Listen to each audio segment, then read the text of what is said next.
2017 এবং 2022 সালে প্রাথমিক টেটে প্রশ্ন ভুল মামলায় এবার 3 সদস্যের বিশেষ কমিটি গড়ার নির্দেশ দিল কলকাতা হাইকোর্টের ডিভিশন বেঞ্চ। সেক্ষেত্রে প্রাথমিক শিক্ষা পর্ষদ, কলকাতা বিশ্ববিদ্যালয়, বিশ্বভারতী বিশ্ববিদ্যালয়ের একজন করে বিশেষজ্ঞ থাকবেন এই কমিটিতে।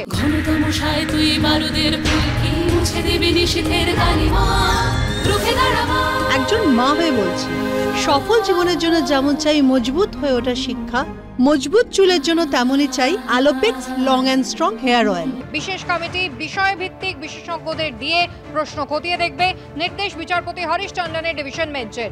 14 দিনের মধ্যেই কমিটি গঠনের প্রক্রিয়া সম্পন্ন করতে হবে জানালো হাইকোর্ট। 2017 টেটে 23টি প্রশ্ন ভুলের অভিযোগ, বিশ্বভারতী বিশ্ববিদ্যালয়কে কমিটি করে সেই প্রশ্ন খতিয়ে রাখার নির্দেশ দেন বিচারপতি রাজাশেখর মান্থা। 2022 টেটে 24টি প্রশ্ন ভুলের মামলায় যাদবপুর বিশ্ববিদ্যালয়কে প্রশ্ন খতিয়ে রাখার নির্দেশ দিয়েছিল কলকাতা হাইকোর্ট।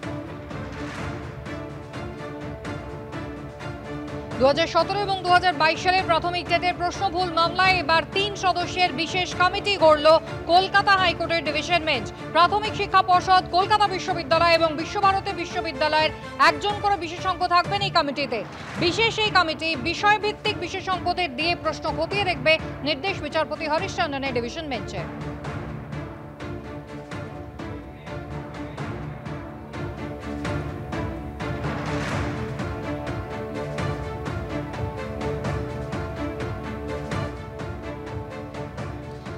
রাজ্যে বজ্রবিদ্যুৎ সহ বৃষ্টির দাপট চলছে এবং সপ্তাহান্তে বৃষ্টির প্রাবল্য বাড়বে, এমনটাই বলছে আলিপুর আবহাওয়া দপ্তর।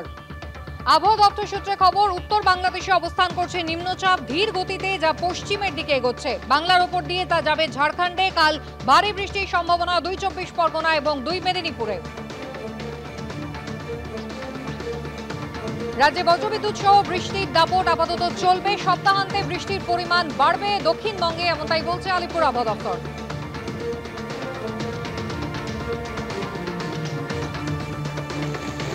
রবিবার ভারী বৃষ্টির সতর্কতা রয়েছে হুগলি, ঝাড়গ্রাম, পুরুলিয়া, বাঁকুড়া, 2 মেদিনীপুরে। নিম্নচাপ ও ঘূর্ণাবর্তের জোড়া ফলায় সমুদ্র উত্তাল হওয়ার আশঙ্কা রয়েছে।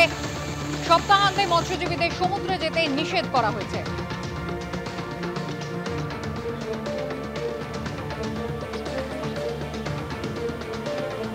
দক্ষিণবঙ্গে বৃষ্টি বাড়ার সম্ভাবনা রয়েছে সপ্তাহান্তে। অরিত্রিক ভট্টাচার্য আমাদের প্রতিনিধি রয়েছেন আমাদের সঙ্গে টেলিফোন লাইনে। অরিত্রিক, কেমন যাবে সপ্তাহান্ত, কি বলছে আলিপুর আবহাওয়া দপ্তর?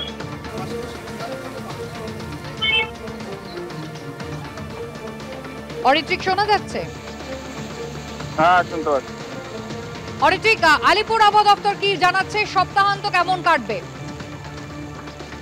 দেখো, সপ্তাহান্তে বৃষ্টি যেটা চলছে সেই বৃষ্টির পরিমাণ বাড়বে, এমনটাই কিন্তু আলিপুর আবহাওয়া দপ্তর বলছে। যেটা জানা যাচ্ছে যে নিম্নচাপ উত্তর বাংলাদেশে অবস্থান করছে সেটাই পশ্চিম দিকে এগোচ্ছে। আগামী 24 ঘন্টার মধ্যে এটা পশ্চিমবঙ্গ পেরিয়ে তারপর 2-3 দিনের মধ্যে ঝাড়খণ্ডে যাবে। পাশাপাশি মৌসুমী অক্ষরেখা অবস্থান করছে বিহার থেকে বাংলার এই নিম্নচাপ এলাকা হয়ে বঙ্গোপসাগর পর্যন্ত। তার জেরেই কিন্তু বৃষ্টির পরিমাণ উইকেন্ডে আরো বাড়বে বলেই মনে করা হচ্ছে। শনিবার দক্ষিণ চব্বিশ পরগনা, পূর্ব ও পশ্চিম মেদিনীপুর অর্থাৎ উপকূলবর্তী জেলাগুলিতে শনি রোববার বৃষ্টি অনেকটা বাড়বে এবং সেজন্যই মৎস্যজীবীদের জন্য সতর্কতা জারি হয়েছে। রোববার ভারী বৃষ্টির সম্ভাবনা থাকবে দার্জিলিং এবং কালিম্পংয়ের পার্বত্য এলাকায়। সার্বিকভাবে যে বৃষ্টি আমরা হতে দেখছি আজকে সকাল থেকে, বৃষ্টির স্নাত আবহাওয়া দক্ষিণবঙ্গের অধিকাংশ জায়গা জুড়ে, সেটা তো বজায় থাকবেই। আগামী 2 দিনে বৃষ্টির পরিমাণ বাড়তে পারে এবং রোববারের দিকে উত্তরবঙ্গের বেশ কিছু জেলায় এবং পার্বত্য এলাকায় সেখানেও কিন্তু বৃষ্টির পরিমাণ বাড়বে, এমনটাই কিন্তু আলিপুর আবহাওয়া দপ্তর সূত্রে খবর। অরিত্রিক, ধন্যবাদ।